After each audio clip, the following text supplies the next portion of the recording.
uh, September 11th. Always a tough day. Made couply tough by what happened yesterday. So, prayers to everyone involved from that standpoint. We have a great guest on today, so I do not want to uh, stray away from that. Coach Perry with Nixa High School in Missouri.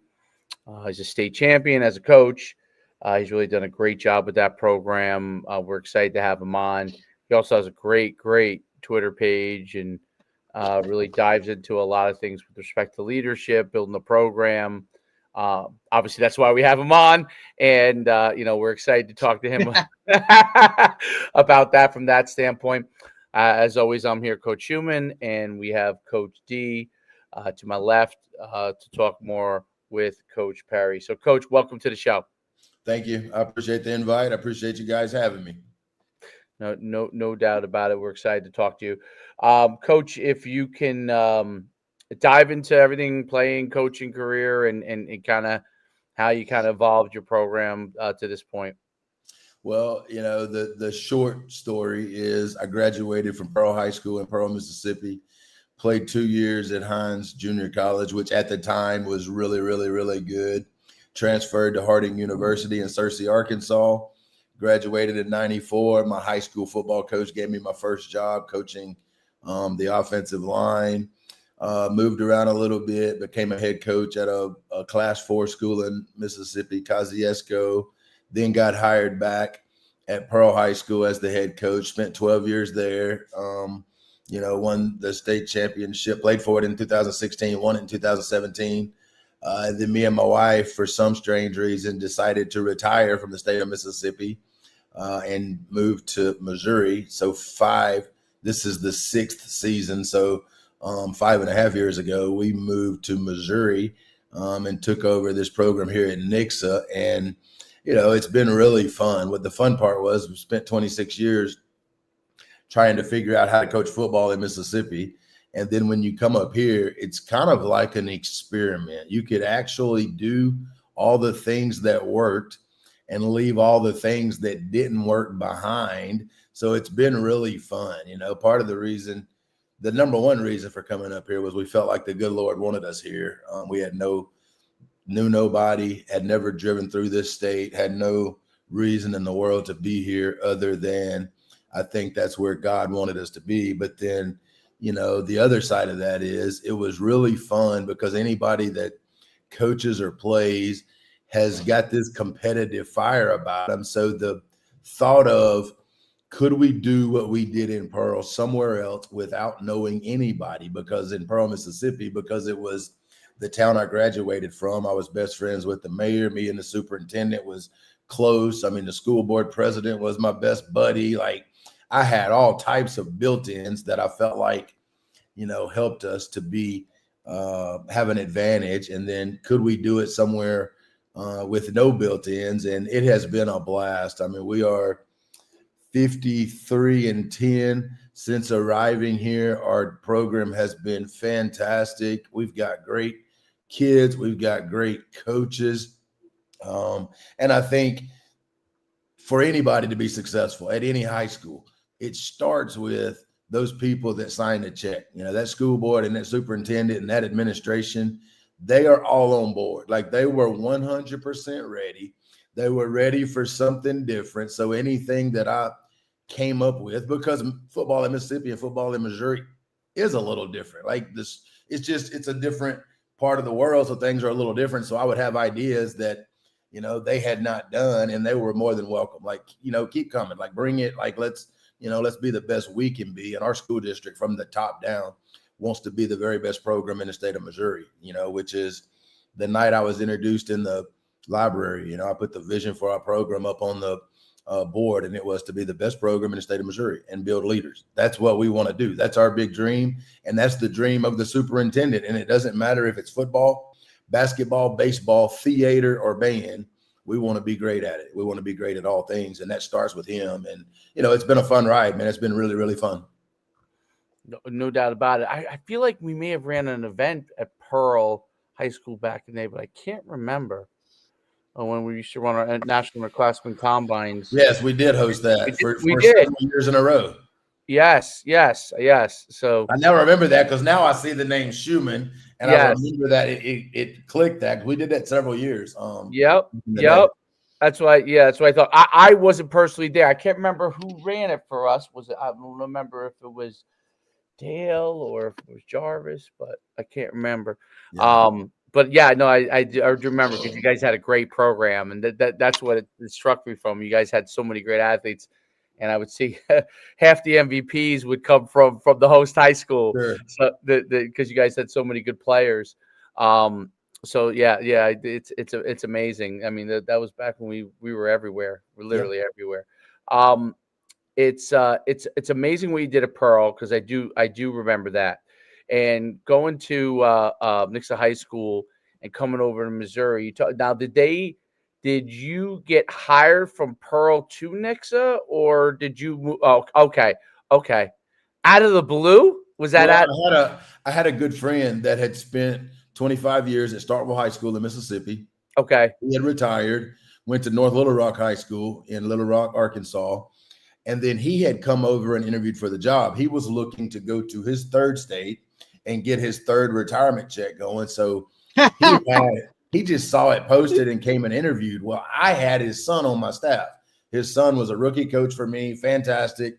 So we were friends. On his second interview, when they offered him the job and he and his wife went up, he started calling me that weekend saying, "Man, I don't think I can take this, but I think this would be a great job for you."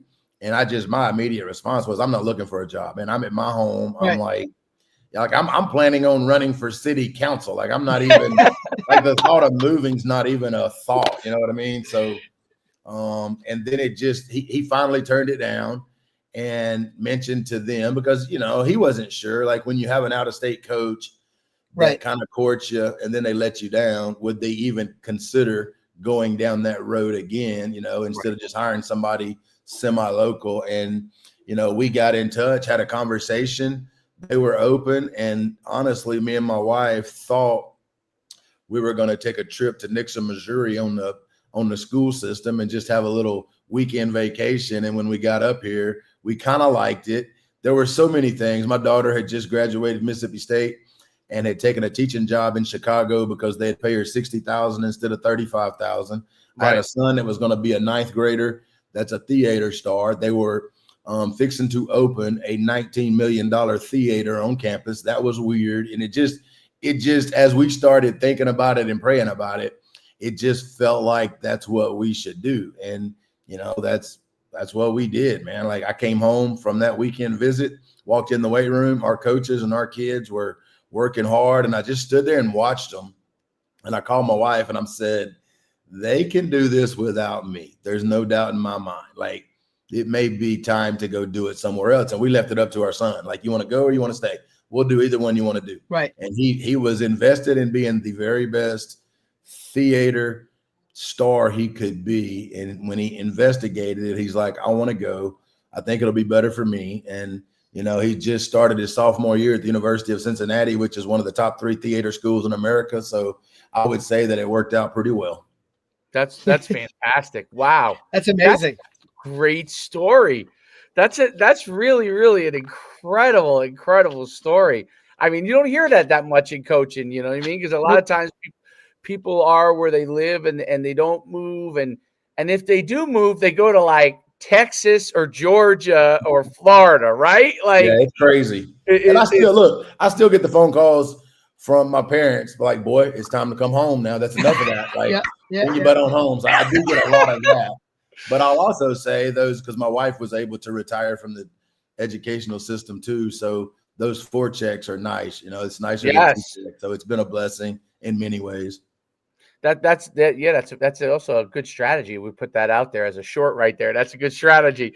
I already made a note. Yeah, I'm sure. Yeah, exactly. So going from Mississippi to Missouri, what were some of the differences in players, and then also from a coaching standpoint? Like, what is there a difference what did you find when you first came on campus? I think the first thing was the way school was structured. In the South, athletics is almost 100% during the day, right? Like you have, like we were on the block schedule and we would have football last period. You could have junior high, earlier in the day. Like it was just structured. Coaches would teach half a day and be out the last half of the day, for planning and for football. And that's pretty common, whether it's Texas, Mississippi, Louisiana, Alabama, right, Georgia. But when you come up here, it was structured different. Like it was very much an after school activity. You teach all day long and you do football after school. And, that was probably the biggest difference. And we have moved athletics to the last period of the day. And, like we have trended more like the South than not. And I think other people now are doing some of the same things that we're doing. And, I think that was the biggest difference. There's probably more speed, in Mississippi as far as, athletes go. Coaching is coaching. You've got places that have fantastic coaches. You've got places that, are under coaching, just like you do anywhere else in the world. You run into real fast up here a program called Web City that, is run by John Roderick, who is the third winningest coach in the United States of America. And, somebody says, how does Mississippi ball match up with Missouri ball? Well, it depends on who you play. If you play Web City, it's going to match up really well, right? Because they're going to play anybody, anytime, and they've won probably 20 state championships in the history of that school. So, you got a little bit of it all. What did come out quickly was football is football. Like we sometimes as coaches can overcomplicate this process, man. It is about blocking and tackling, hanging onto the ball and taking the ball away. And, we sometimes can make things a little more complicated than we should. And, once we started diving into the football portion of it, things took off. And, and as the good Lord, works, he has blessed us with some really good players. I mean, we have the number one player in America right now in our school district. Well, I didn't know that. I didn't know he was a seventh grader when I moved up here, like I had never heard of him. But we have some really good players. And, as you well know, you can be the greatest coach in the world. If you ain't got no players, you're probably not going to win a whole lot. Absolutely. There's no doubt about it. It's interesting when you move from one state to the next, and you kind of look for what are the similarities of where you were before, what are the differences, where you got to fill the gaps. It's the commitment to football, and administrations have a commitment to football. That's always the key to success, no matter where you are, whether it's the South, North, West, or East. It's like if the administration is committed to helping you get an opportunity to succeed, no matter what the scheduling is, you're gonna be in a good position. I got a funny one. Yeah. I got a funny one for you. When you think about a difference, in Mississippi where I was located, JV ball was like you scheduled a few, but you tried to cancel most of them. Like you look for a way to get out of it because Mondays are long anyway. And there was no kicking game involved. So we might play 3 a year and it wasn't very important. And it was important to nobody. Well, I come up here my first year and I'm going to do things like we do in Mississippi, and JV ball wasn't important.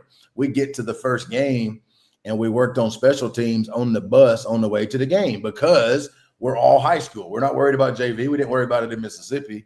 And we get trashed. Like we get trashed. And then I get an email from a parent soon after that was about this long. And it talked about how terrible a coach I was. Like how terrible, how terrible the kids were prepared, how terrible, and I just, like anybody else, my first response was I wanted to, like take a picture of the state championship ring and send it to him. Right. But my second response was I have learned is I read it again, and I thought about it and I said, what can I learn from that? And so I just sent back, man, I appreciate the feedback. I'm going to get better. And I set up a call the following weekend with Chris Yeager at Mountain Brook High School. And I said, coach me up on JV football. How do you do it? What do you do? How? And I'm going to be honest with you. We lost a JV game last Monday night. It's the first JV game we've lost since September the 14th of 2022 because we changed the way we did it because it's important up here. It's a 9-game schedule. You got all kicking. Yep. Like, it's the real deal. So, like, I had to adapt, right? Like, I took that email and just thought, and now me and that guy that sent that email are really good friends. Like, I just think sometimes our egos get involved, and when we take criticism, our ego flares up, and we lose every opportunity to learn from it when it does. And I had come far enough along in the leadership journey that, man, there was a lot of truth in what he was saying. Like, I got to own that, man, and I got to be better than we were, and we did. We got better and hadn't lost many games since, but that was a big difference. Like, you don't know what you don't know. And my first day on the job up here, another thing that I've learned to do through the years was, who do you associate with? My first day on the job up here, I went to Webb City and I spent the entire day with John Roderick, and I said, man, coach me up. What's it like in Missouri? Like, how do you do it? Like, because we start school ball in the 3rd grade, right? 3rd grade, 4th grade. Like, how do you run? And I said, we're going to do it like you do it. Like, they don't play all these summer, jamborees and crap. So we don't do it, right? I mean, they've already done it. Why would we try to reinvent football when Webb City has already done it for us? So, I think learning from others and learning from them, like, he was very gracious that day in that, he told me, and you learn how, things are done, around football. And then football's football, right? Like, power's power, counter's counter, a 4-3 is a 4-3, right? But, it was very helpful to, dive in and try to learn as much as you can, as fast as you can. There's no doubt about it. Everything has its nuances, and like, what's important in one place is may not be important in another. But you're right about the keeping the main thing as far as, like, block and tackling, making sure you understand your assignments, like that's the key to having success. Like, everything comes back to that. Eventually getting turnovers and and then not giving turnovers and not having turnovers.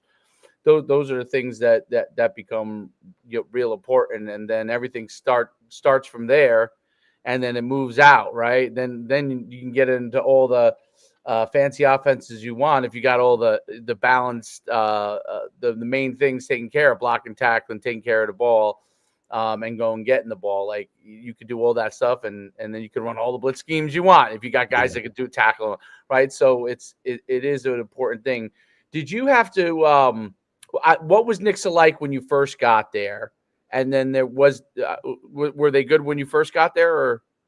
They had been, the 5 years previous, they had been 26 and 29. Okay. So what did you have to change there as far as from a mindset standpoint within the community and the players in order, and were there any things you had to do even at the youth and middle school level to start to build the program? What were some of the things you had to do there?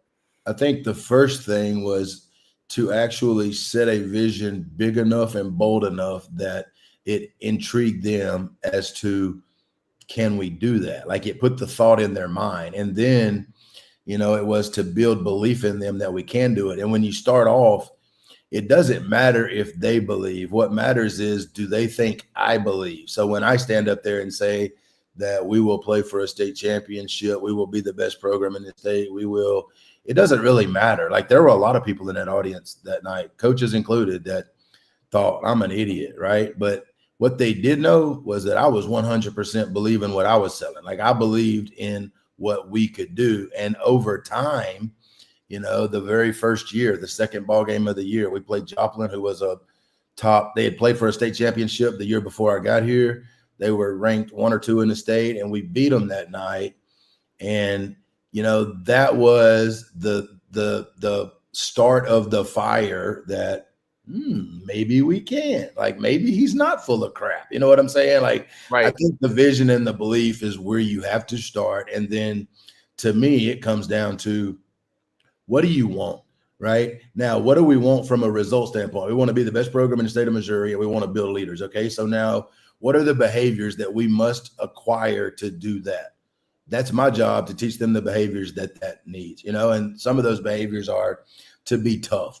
We weren't tough. So the Joplin game, the best player on the team didn't come to practice Monday because he wanted to go, get checked out at a doctor or something. Well, that's the way things had been done. Well, if you do that when I'm here, you don't play, period. Like, you're out. So he sat, we won the ball game. He never missed another practice. He's the Mike linebacker and team captain at Pittsburgh State. Like, we're going to be tough, like we're going to compete.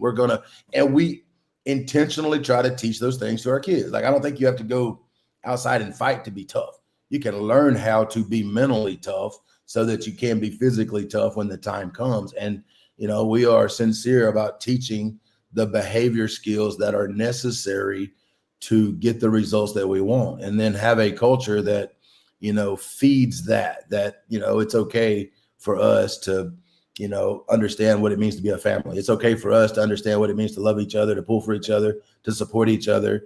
And then from that, going back to football's football, right? Like, I don't know, there's lots of coaches in the world that have a lot more sense than I have when it comes to X and O's, you know what I mean? But it's not what it's how they perform when they get out there on Friday night. How hard are they going to play?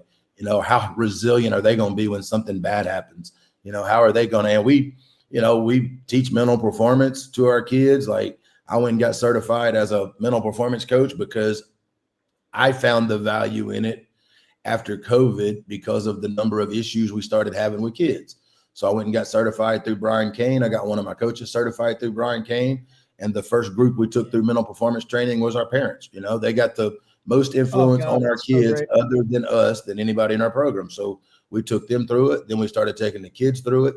Now it's led to, we've hired a mental performance coach, Angie Wiley, that works with our kids. She'll be in today teaching mental performance at 2:00 to our team. And, we're all in, man. We want to give them the best opportunity that we can give them to be successful in life. And if y'all know this, man, like, life is hard. That's one of the certainties. And there are going to be bad things happen. We want to make men that can, have a wife and raise kids, and that can get up when they get knocked down. And when the fire gets hot, they can freaking, handle it. And it's the same thing in football. Like, we're going to have bad things happen Friday night, but our kids, man, they're going to roll on to the next play. Like, they have learned how to, park any distraction, kind of as I heard Nick Saban say one time. Nick Saban thought about it as if he was looking through a straw. Like, he was so singularly focused on what he was doing.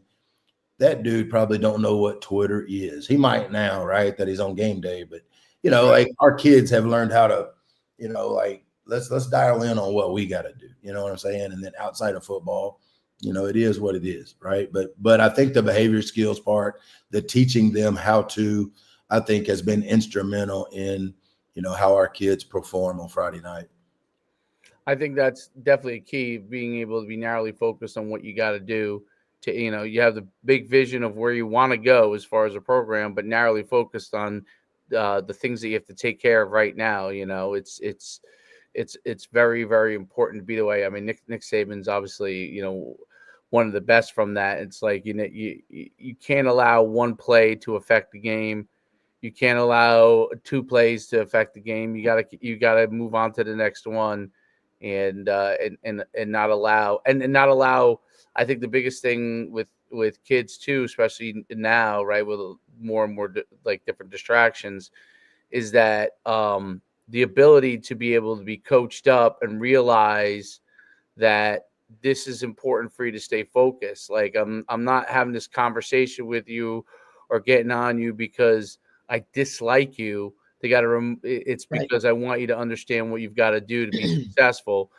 And I think that's I think that's starting to make a little bit of a comeback too. By the way, I don't know if you're seeing that. Like, I'm only like, I coached high school for 20 years, but I'm only coaching youth now, my son's teams, and I noticed even there that they handle it well.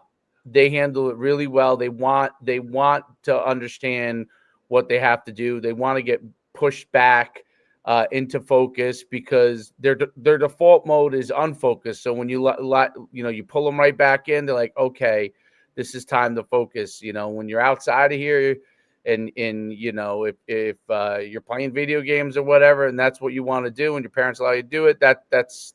But when you come into the field, we have to stay focused on what we need to do. And the better you are, the higher quality your focus is. I always tell them, like, we don't need to run the play 5 times.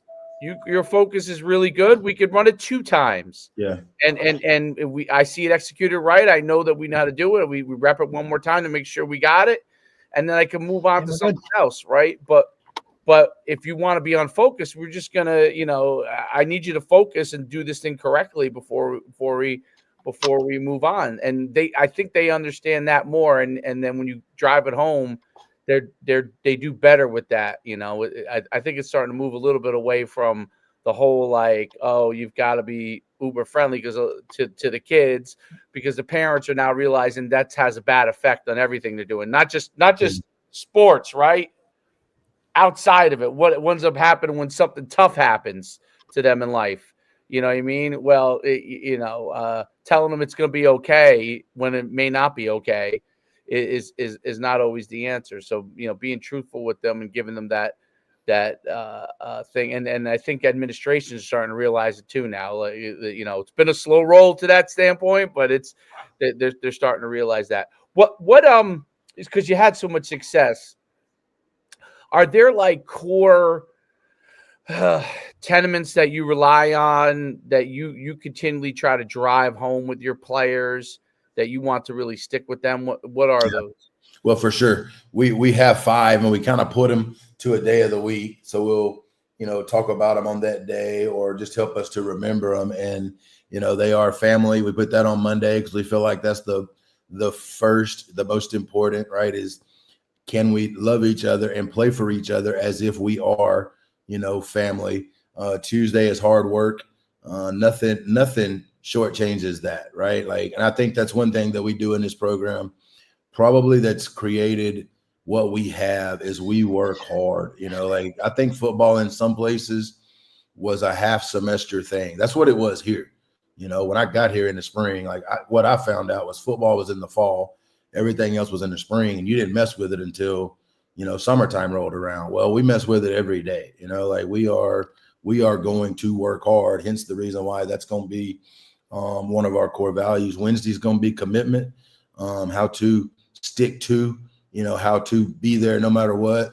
And Thursday's positive attitude. We're always in control of that. And Friday is tough, just tough. And I keep on my phone, I didn't know this at the time, but David Goggins keeps the same clip on his phone, and I have for years and years and years. That clip of Rocky 1 where, Rocky stands up and, his trainer's telling him to stay down, and Rocky waves him on, and Apollo drops his head, shrugs his shoulders, right? Like, that's what I want us to play like. Win, lose, or draw. I just want you to know that you've been in a fight and that we're not going anywhere, and we're going to be here for as long as you want to play. We're not gonna cower down or run from. And those are our 5 core values, and we teach those in the summertime. A coach will present on one of those every week. We'll do a core value lesson, then we'll turn around and do a mental performance lesson on another day. And our kids know what they are because we use them. And I think the number one role of leaders in general is solve problems. If you can't solve problems, are you really a leader, right? Are you really? So if we have a problem, let's say somebody brings up, man, our kids aren't focused. Well, we're going to try to solve the problem. We're going to go to work on, what does it mean? What does it look like? How can we teach it? How can we get our kids to act it out? Because distractions aren't new. Think about when the telephone come out. Think about when TV come out. Think about when radio came. Like, distractions are what they are. They've been around forever. I mean, think about the first newspaper, right? They've always been there. So how can we teach our kids to focus, right? How can we get them to dial in while they're doing a drill, or while they're the 10th guy in line, and not zoom out and not pay attention? And, so like, we're going to try to be problem solvers. We're going to try to solve problems, and make ourselves better. And we're going to, your core values, like, okay, my personal core values are curiosity, make a difference, and serve others. That's my 3. So what do my core values do? My core values are the bumper plates that keep me in line. Like, when life gets hard, I can use those core values to filter life through. Well, we ask our kids to do the same thing, right? When you go out on Saturday night, where does this fit? Like, where does this fit in our team core values? You know, we've taken them through the activities to find out what their personal core values are. Like, I don't know how you keep things within the guardrails without having some core values, and everybody has them. I don't know that everybody knows what they are, right? But you know, we are intentional about what those are, what they mean, and what do they look like. You know, like how do we act that out in our life? And you know, I think that's been a big help to our program for sure. There's no Well, I think doubt. that's a great point too, Coach. That you put in part, and I think that you're very intent. Like everybody has those core values, right? It's probably one of the first slides when guys make their presentations to parents or their middle school Sure. talking to them. Here's our core. Everybody's got them on the back of a T-shirt, right? But do you actually show it and instill it and be extremely intentional about it? And you're consistent with it, right? Because everybody will come out and they'll hit it hard in the summer, and then before you know it, you're in week 3, and it's like, where happened to those core values? Or in the off season when you're in the weight room, everybody's got them posted on the wall, but are you truly instilling that and practicing that as you go through it, right? And I love the fact that you link it to a day week, right? So even at that point, because kids, look, I don't care what anybody says, they still want structure and need structure. So No now doubt. they always need that bit of, I always compare it to the safety net under the trapeze, right? Like, well, not willing to take those chances or really dive into something unless they know, hey, there's kind of a safety net here for me, and then they're willing to try something a little bit more, right? So Yeah. the fact that you're intentional about it, and then that you allow your assistant to take hold of that and ownership of that. Now it's not just you always preaching the same message, right? Now those guys dive into, because look, we know all kids flock to a different coach, right? It's why Sure. balance on a staff. Everybody has their guy, right? Like that's how it works. That's how good staffs are made of. Good cop, bad cop, all those kind of things, right? That I think alone with kids allows them to kind of buy in more, right? And I think that structure and intentional, delivery of it kind of what sets you aside, right? In terms of your program, kids, you're not constantly teaching just football, right? Like we're relating this to life. Because look, we look at any of our rosters, majority of our guys, they're not really going on to play ball for the most part. Maybe you get a couple, That's right. 1, 2, a couple there. Most of these guys are going to go on to life, and hey, let me teach you about life, how this game can kind of help you that way. And for most of them, that's going to be the key things that they remember when they're at their job, when they're husbands and fathers and all that stuff. That's what I think football is. But I don't think a lot of coaches really, they're so concerned with the X's and the O's and the this and the that. Man, I could teach an average kid that works hard to be a really good high school football player if he buys into and listens to what we're telling him to do. Then he's not going to question, Coach, why do you have me doing this on this play? He's going to say, well, Coach knows what he's talking about. He cares more about me. He's going to put me in the right spot, and they're going to go do that. And that's more than other teams do, which there's where your wins come from. It's not because you made a hell of an adjustment or you called the right play. It's a people thing, right? It's a kid thing. It's just more in investing in them, right, than it is investing in the play. It's like, I was like, invest in the kid football player, and you'll get better football players out of it. No doubt. And I think that's just something that a lot of coaches overlook because it's just not what it is. Yeah. Well, I had a coach that I had kept most of the coaches that were on the staff because I didn't know anybody in Missouri. So I just kept them and, became good friends. And one of them that, was one of my favorites that I'm still good friends with today. Somebody asked him one time when I was standing there, what's the biggest difference in the program now and, before? And he said, our kids are free to make mistakes. Like there is no fear of failure. Like our deal, we just want to go hard, right? If you make a mistake going hard, so be it. But in the past, I guess, they were chastised or, and if you're scared or if you're fearful of reprimands or rules or, it slows you down. You know what I mean? So I think, that's what made me think of that was when you can get buy-in from the kids, and man, when they go out there and play hard for you, you can call whatever you want, right? Like, do it at such a level that, it's just better than the other team. You're going to win more than you lose. No doubt about it. I think that's part of the whole buy-in process and everything like that. That's critical. Recruiting wise, I'm curious. Have things changed from in the last several years for you guys? No matter what the level is of players that are being recruited, and what are some of the things that you've seen now in the last couple of years?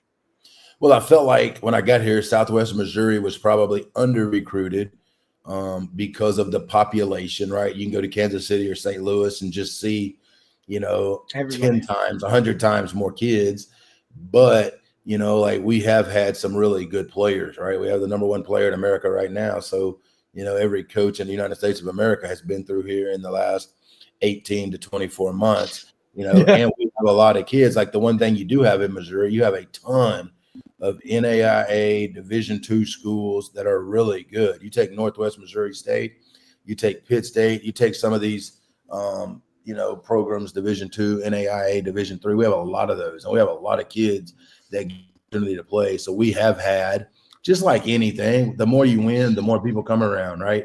Because I know this from coaching 2 years on the junior college level that if things are comparable, I'm going with the program. Like I'm going with the program kid. The kid has been in the weight room. The kid has been in the program with a great coach.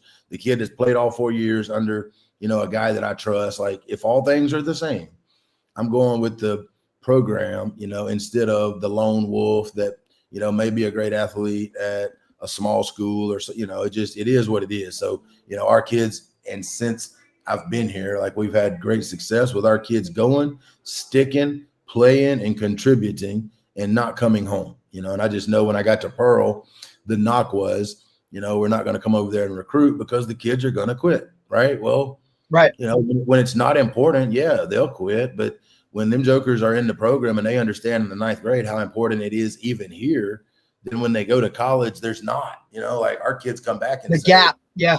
There wasn't a gap. Like we run the crap out of them. We do a lot of things. Right. They're so prepared when they get to that level. It's not just because look, either way, irregardless, high school to college, it's shell shock, right? But it's not such a shell shock where they're like, I'm out of here. No doubt.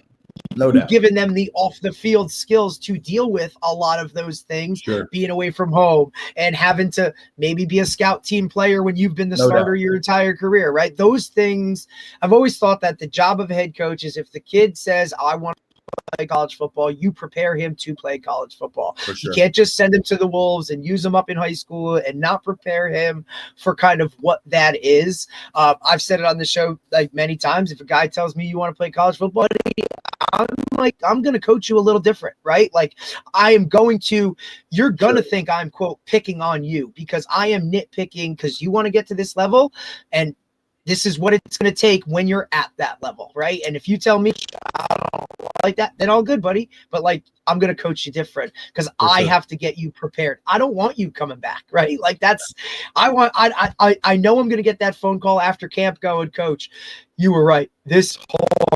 Like, yeah, man. Like, but you're prepared because I'm sure you're looking around at other guys that from that incoming freshman class that are like, they're not prepared. They don't even know football, right? But you've been held to a standard within your high school program, whether it be in season, that you get it more than the other guys around you, right? That's the one thing I love too, is when the guys go off to college and they come back and they're the leaders of that group, right? That incoming freshman class, they kind of go to the top because coach, you prepared us for this. Like that to me is what coaching is, that those guys are there and they're not just another guy or they're not coming home or they're not a problem for that coach. Because look, you send one guy to the wrong school and he doesn't do the right thing, college coach is never come to your building again. Right. So I'm also not going to lie about who you are. Right. If that coach asks a question, I'm going to tell you. I'm going to tell that guy because I'm not burning bridges for the rest of these guys that could get it. It seems like Missouri's terrible too, Dave, like in terms of coach, like you said, you have a lot of D2s, 3s, NAIA. So obviously here in New Jersey, right, same type of thing. We have a lot of Division 3s. The Northeast is flooded with Division 3s. Rutgers is the only big 1A school. we have Monmouth University, which is like an FCS, but if not, majority of our players are they go D3 and they stick it out and they kind of go, and that's the level of it. Whereas, you know, if you're in a Texas or a Florida or a California where it's mainly like 1A or bust, right? Because there's not many of those other options. Right. I think with the way college football is structured now with NIL and with the transfer portal, those quote lower level schools are getting better talent and better players. No doubt. If not, you better be well more prepared now. So because the talent level is kind of trickling down in terms of that level of football. Do you see you see that as well within that, like within kind of your area and whatnot? You see like some of those lower level Division twos, or look, nobody knows what NAIA is. Nobody has a clue. If I said NAIA to a kid out here, they would absolutely have no idea what it is. But at the day, guys, it's college football, and you can get money to play college football at a high level. Yeah. I think that's something that a lot of athletes nowadays, do you deal with that as well in terms of your guys that want to play college football? When you throw it, it's like, hey, this is a Division III school. Do you get the, well, I don't want to play Division III, coach? Is that something that's comparable with you too?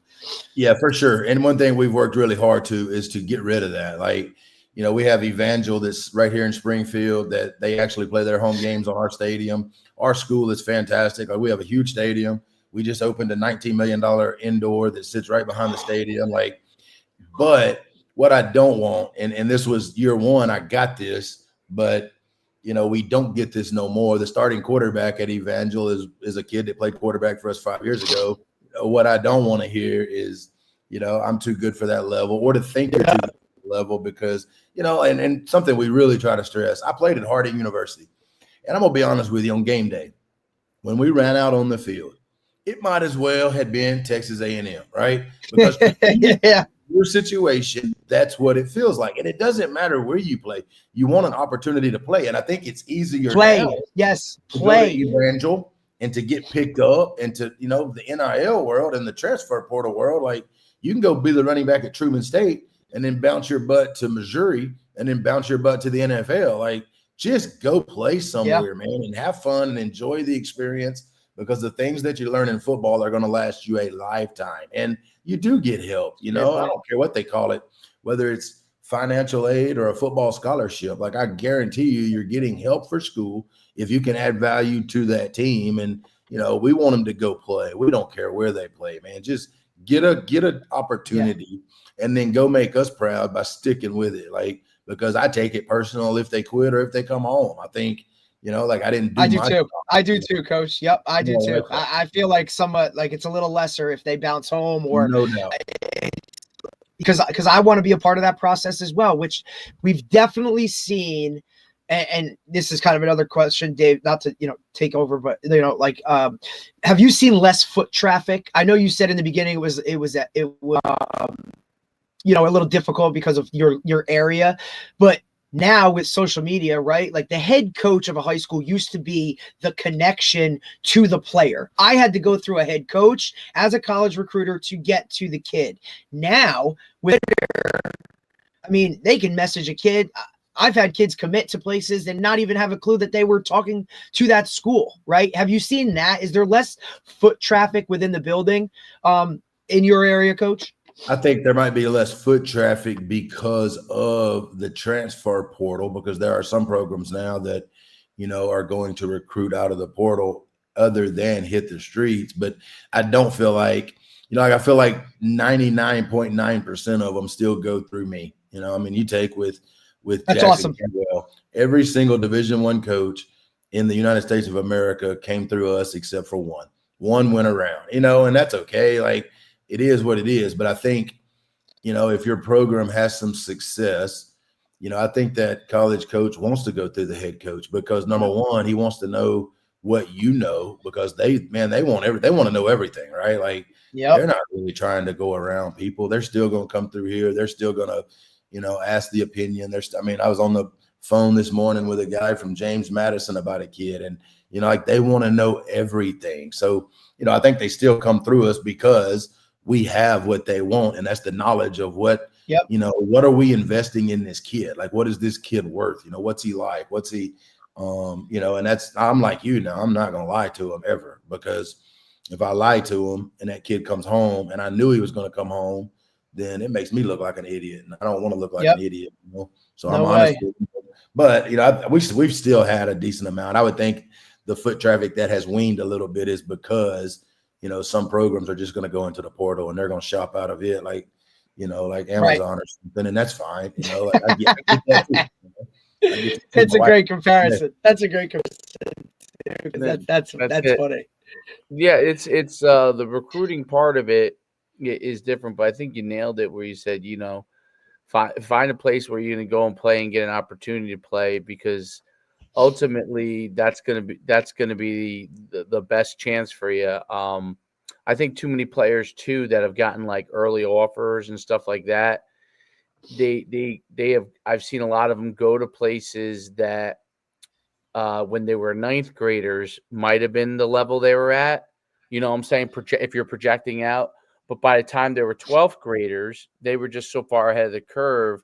There was a limit to their development. They go off to a Division I program, sit the bench, because those guys have continued to grow and develop, and then they're back at a school they probably should have been anyway, right? And one of the things, I guess, one of the positive, maybe if you look at it from a positive standpoint of the whole transfer portal thing is, if players are smart, they choose a place where they're going to have an opportunity to play, versus reaching, because in the old days, if you got in and you reached and you kind of really weren't at that level, you still had your scholarship, you're still there, even though if you didn't really play much. But now, they don't want it. Nobody wants any guy that can't get on the field, right? Doesn't matter what the level is. They don't want to recruit a guy that's not going to be able to get on the field, because they're going to have to replace him anyway with someone from a portal, right? So they want to bring in guys that can play at that level. And if somebody develops and is at one level and all of a sudden they really just blossom into something different, then they can move up. And I think that's, even though that's not the traditional way of doing things, and it's hard for some of the coaches that maybe develop a player and they end up moving on. But from a player standpoint, it gives you that opportunity. But I think the other mistake that they make is just because you should never transfer unless you're at the highest level. If you're at the highest level, there's no other level to go other than lateral or down. So if you're not playing, you go into transfer portal, you got to understand that that's the situation. What I've found is the worst thing that players do is when they're like an FCS player, Division II or Division III level, and they're not happy where they're at for whatever reason, they go into the transfer portal, and they're unlikely to get picked up because they didn't succeed. The highest level players are different because they were 3 stars and quote unquote had very, very, very high upside. Whereas the other guys did not, and they go into jump into transfer portal. Next thing you know, they're not even playing football anymore, which I just think is a huge, huge mistake by a lot of players. I'm curious. Do you advise your guys on some of those things? Do you talk to them about that? I'm gonna tell you a couple of things that I think. I was against the transfer portal at first, right? I'm stick it out, right? You signed up, go finish it. But I have a kid right now. He's a starting Mike linebacker at Memphis. Well, he started out at Northwest Community College, which is fine. Then he went to Middle Tennessee State, best offer he had, right? From Middle Tennessee State, he goes to Virginia Tech, right? Can't blame him. Bigger school, better program. Damn right. Has a decent career at Virginia Tech and decides he wants to go to Memphis because, it's closer to Mississippi. So now he's a starting linebacker at Memphis. I have no issue whatsoever. I have another kid that's a starting offensive lineman at Texas Tech. Well, he goes from Northwest Community College because he was an undersized offensive lineman, was an all-state guy, gets picked up by Memphis, turns himself into an all-conference guy, and he calls and he says, I think I'm fixing to transfer to, Texas Tech. And, my first thought was, why would you do that? Memphis went all in on you. Memphis went, but then. Right. They took a shot. They rolled the dice, you were an undersized guy. They gave you your shot, give the loyalty, right? All that. That's all. It's that old school shit that that's how we were brought up. It is right? old school. the flip side of it is Texas Tech was going to pay him twice as much, right? Yep. And so there you go. Like, how could I advise that kid to stay still, right? Like, dude, Damn right. get it, because he may never make that much money again in the rest of his life. Like Right. most of us, the older 100%. we get, the more money we make. That ain't necessarily true today. Like today, we got 18, 19, 20-year-olds that's making more than they will ever make the rest of their life. And so you can't, you can't disregard that. That's the part of the portal that, I mean, I don't blame them no more. Like, I think you have to, if it benefits you financially to do it, then you should do it. Now, I also think, as I heard, I think it was the guy at Kansas State say that, we like the portal. Now, he's self-talking himself. I know he is, but he says we like it because it makes us be more of who we want to be. Like, we want to be relational. So now you better be relational. If you're one of those cats that scream and yell and cuss, and you ain't fixing to have no players, they're going to get out of there in a heartbeat. So it does make those guys be better. Like, I think it holds the college coaches accountable. That you're not fixing to get them guys, man, that are cussing. It's a great point. You ain't saying it ain't gonna happen, man. That's what when you look at the programs that they have 20, 30, 40 kids go in the portal, there's something going on, and it ain't all the kids. You know what I'm saying? So, and you take the other programs of the world like Iowa State and Matt Campbell, they ain't going nowhere. Them kids ain't transferred nowhere because the relationships, the leadership of the program is fantastic. You know what I'm saying? So I think it's holding them to a higher standard too, which is not all bad. That's a great perspective, right? You don't even think about that. Like, you don't see those coaches. Like, those guys just aren't on the sidelines anymore, right? Like, you just don't see those guys that are – you just can't do it that way anymore. The kids don't respond. You know what I mean? You may have one or two that respond to that nowadays, but it's just not. And if you don't know the kids on your roster and they respond to coaching and those types of things, that it's kind of, and Dave can attest to this a little bit, like, it's really hard at the youth level because a lot of those guys coach the way they were coached, and that's kind of the way it was. So now you see a lot of these kids that are playing ball for the first time that really need that, extra level of, coaching, and they get the other side of it, and now they get a bad taste in their mouth, and then they don't want to ever play football again.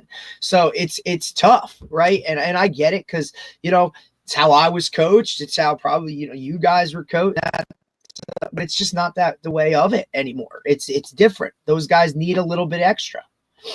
The longevity coach, the coaches who, like Matt Campbell, who are able to establish at first a decent program, right? And now he's obviously have a great program, but and get some level of longevity in their program, I think in the transfer portal era have a really good opportunity for success, because players know that staff is potentially going to be there, whether they're there for 2 or 4 years, right? So I think that players are willing to transfer into that.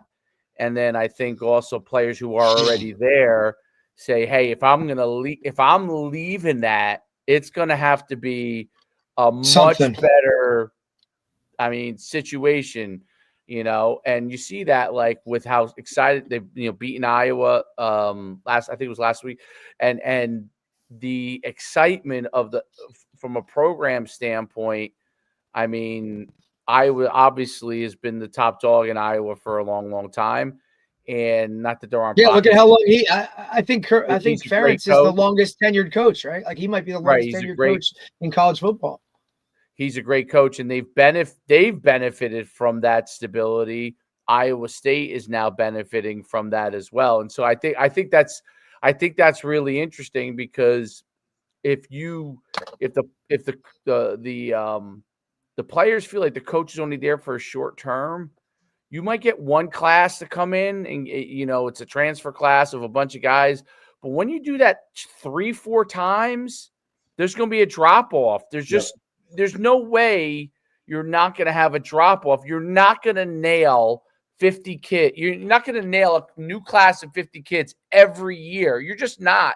That's almost impossible to do, because you just don't know the players well enough to nail it. I'm gonna give you another. Like if a leader's number one job is to solve problems, all right. I think Right. the core of a leader is their heart and their character, right? Like the character of a human. And I'm gonna give you a Matt Campbell story, which is why they don't have anybody transfer. I go up to Illinois this past year to speak at a high school clinic, right? High school coach, high school clinic. It's Saturday morning. I've got the 8 a.m. edition, which everybody knows is not good. 8 a.m. Saturday morning. Oh, baby. So That's a hell of a smell coming out of that room. it's rough.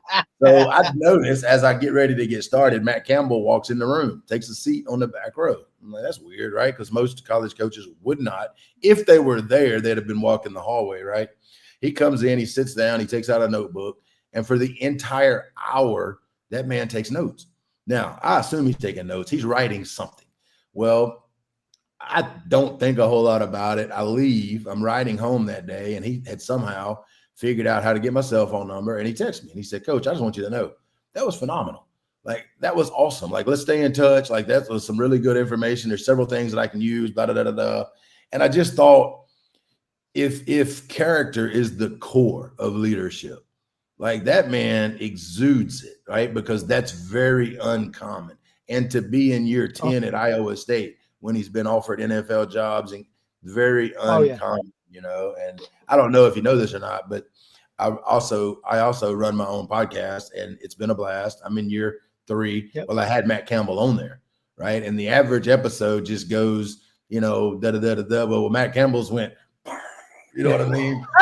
There are a lot of Matt Campbell fans in the world. I can assure you of that. And after getting to know him a little bit, man, it's understandable, which is why they don't have kids transfer. And that's what I think the NIL transfer portal era will do. It will make people be better. They're going to be better to their players. They're going to be, more loyal to the schools, because if you're a ship jumper, man, like who's going to sign on and play other than, if you're at one of the 5, 6, 7, 8 schools that can just buy players, right? And that's, that will always be, but right. Everybody else, it's going to be about relationships for sure. There's no doubt about 100%. It still comes down to that. And yes, mercenaries can win battles, but they ain't going to win all the wars, right? You need the regular guys, the regular infantry soldiers to win the war. You could use mercenaries to help enhance your unit, but it doesn't mean that they can't win it alone. So and you don't got to go any further than you go back to the Revolutionary War when the British brought in the Hessians. Those guys were just, the Brits weren't really willing to fight that war the same way. And then the Hessians saw that and they said, well, shoot, we're mercenaries if they're not willing to fight the war. And that's how you get the American Revolution that can win. And that's a great lesson when you hire mercenaries to come in. Those mercenaries have to be part of a culture. If the culture's real good, then you're going to be good. If the mercenaries are in a culture where it's every man for themselves, they're going to be every man for themselves because they're mercenaries. No doubt. But Coach, it's been phenomenal having you on. I really, really appreciate it. I'm going to check out your podcast too. I'm on your Twitter. It's good. It's good. It's awesome. I got to check that out. Really, really cool stuff. It's hard to have success one time at a place. To do it a second time is a tribute to your leadership and your the way that you lead young men. And it ain't no coincidence when you're able to do that multiple times. So it's pretty awesome. And good luck the rest of the season, and we'll see you real soon.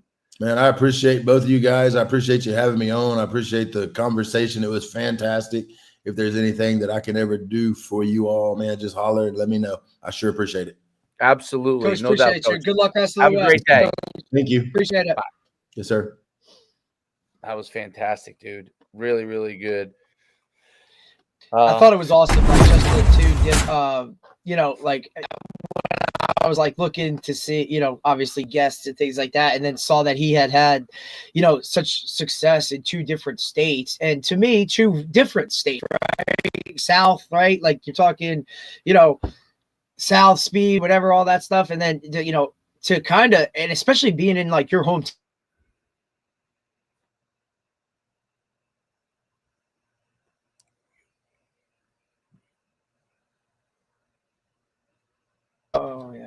You muted yourself Okay. back. No. When the outro goes on, it mutes automatically. So that's sometimes what happens. But no, just like two different states that are very different states, right? And for him to go and kind of just let's roll the dice, and this is God's plan, and let's kind of roll with it. And then to have the success, I mean, what do you say, like 56-10 over the last? I mean, that's shit. That's wild. Yeah, and for him to be was great so at Pearl. humble. I remember the program. I remember the program there when he was at Pearl, and they had a lot of success there. And just because we ran camps there, I remember seeing all the MVPs that would come out of there and type of players he would have. So, yeah, no, that's a really, really great coach to have on. I mean, he really teaches it well, and it's interesting how you can go coach at one state, retire, and then go another Take a one. check, buddy. Get a check. Cool. That's pretty cool. Listen, buddy, that's wherever Troy goes to school, bud. There you go. Out of state.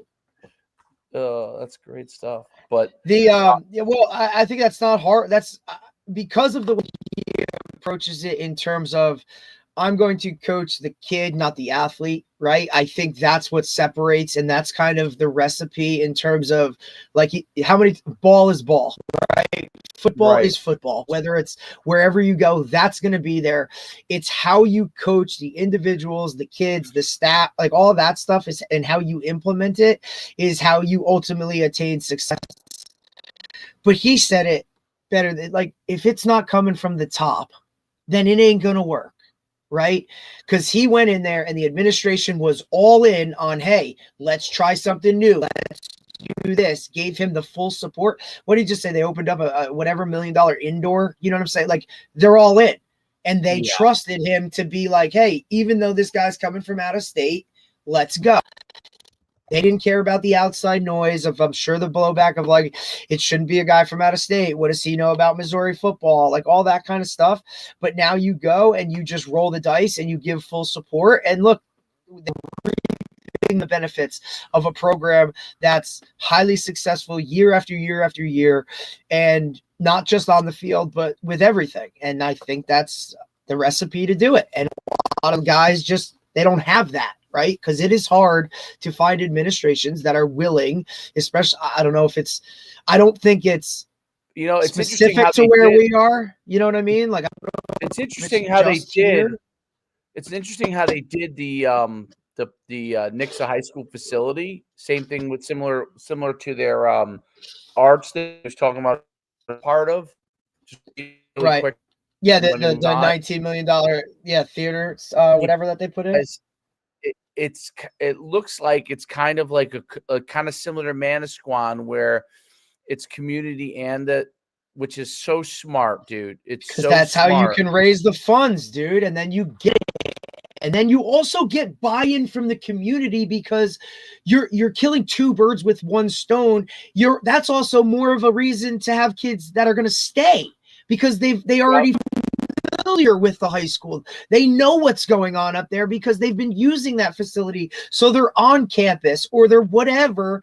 Like it's how it's, and then people like, places that financially would never have anything like that can now do that because you're pulling it all together for the success of everyone. Like, that's what it's all about. Well, it's a good way to utilize the funds, because then it's not the Board of Ed saying we need it for our school alone. Right. You're saying, hey, we're getting it for our school, but we're also going to share it with the community, and people are going to be able to run soccer, I don't know, soccer leagues, flag leagues. You're going to be able to you're going to do some rec stuff in it as well. And but the high school teams are the priority, right? And I think that's a good deal. I'd love for us to build a couple of those in Middletown, man. Like one on one side, one on the other. They should build one on each side. Well, I'm happy they're building one here, even though it's not, community based, whatever. One. Like, that's a private one, but that's different. Something's coming here, at least something's coming. Well, you guys won't get in there though, if it's a private one, because you have to pay. Why not? a private one? If they're smart, then they'll do a deal with the school itself, just like the ice arena that did the same thing. Like they did a deal with the high school, and now and whatnot. Like, so if you can figure that out, obviously it's different than it being part of the community like Mana Squad, which is phenomenal. Like that's the recipe for it. But look, at least something's coming, right? Because I mean, there ain't nothing else around here in terms of as far as distance wise. I mean, you're traveling a little bit, so. I mean, but I look. That's all. I love the fact that he brought up too. Like one of the biggest adjustments was like having football was an after school activity rather than in the South where it's part of the school day. It's incorporated into the actual day, so you see that as part of another. Hey, this is what works. So why aren't more people doing that? I agree. That's a great point. That's a great point. But you need to do it. His Twitter's great, by the way. Twitter's really his good. podcast is really good too. I gotta jump on that and see that and check out that podcast. So you some of these other things that are really interesting, like with the stuff we've been doing from a development standpoint. There's more, with speed and the mental development of side of things, and I think are all. Yeah, I mean, you saw he brings up a mental coach. You know what I'm saying? Like that's a whole different ballgame. Absolutely, that's a big part of what he's doing, and so, all right. Well, no, nothing tomorrow. I don't think, right? Nope. And you guys play tomorrow night? Tomorrow night. Yep. Who do you guys have? Toms River South. Okay. Oh, that's right. Okay. I think I'm going to go watch RBC versus Mid-South. RBC, Mid-South. Yeah, Mid-South's coming off a loss. Yeah, they're 0-2. And RBC's coming off their first win. No, second win. Correct. Toms River North. They beat Toms River North, and then they beat Delaware. Yep. You're right. So that'll be a good one. That'll be a good game. And then you guys this weekend? What's that? Who do you have this weekend? Sunday. I put in some interesting packages. I'm curious. Yeah, Mid-South's coming off a loss to Manalapan. Ooh. Manalapan lost their first. Yep. Tottenville came to Jersey and beat Manalapan and Wall back weekends. Tottenville came out. Because Tottenville is Staten Island. Too? They played Wall. They played Wall last weekend. Oh. How was Wall? Did they win their first game? I don't remember. They're 0-2. They lost to Brick Memorial first game before Brick Memorial kind of got smoked by Rumson last weekend. Yeah. Rumson, I guess, is pretty good. Reload, buddy. They just reload. Oh yeah. Well, they have 190 kids on the sideline, so that's how it is. That's how it is, man. All right, till next week. We got it. Good luck. Thanks, buddy. All right, bye.